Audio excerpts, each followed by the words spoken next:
Bellator when Gaston Bolanos landed that insane spinning elbow. It's like one of the greatest spinning elbows of all time. Probably. Yeah, I've watched that shit about 80 times. I just play it back like I'm watching a flower bloom or watching a fucking eagle soar.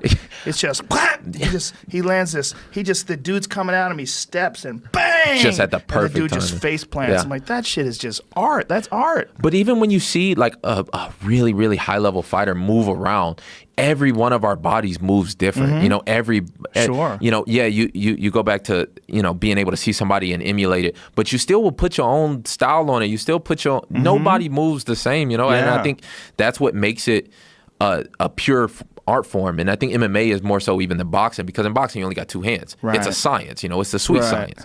There's only so many combinations that you can even put together that. But when you talk about something that's, you know, without limits, then there's so much art that goes into it. It's like dance. It's like yoga. It's like all these things that are really the truest form of art, I think. Yeah, I couldn't agree more, you know, and that's why I was mad at Meryl Streep.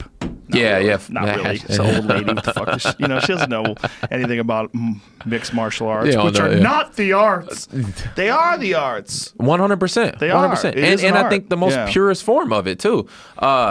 What else do you call arts if not that? If not something, they don't understand what it is. And one of the things that they don't understand is that it's so difficult to do, and that when you see the finished product, when the person steps into the cage and competes that night, you're not just seeing these brutish moves. You're seeing their soul. You're seeing how much focus, where they are as a human in their life at this point. Where's the vitality of their body? What kind of martial arts education have they gotten? How technically aware are they? How much did they think about the training? If they're a wrestler, did they only concentrate on the wrestling? Did they stay away from striking because they don't like getting hit? If they're a striker, did they only concentrate on staying up, or did they learn how to fight on the ground? Did they absorb it all? Did they develop a full repertoire of expression with their body, throwing bones and choking each other? I mean, and at the same time going through life, through the whole situation, you know, you gotta, that's the hardest part. Like at the end of the day, I'm still a 25-year-old dude. Like I'm still like learning shit and trying to keep it together. Yeah, like everybody. Like everybody else. So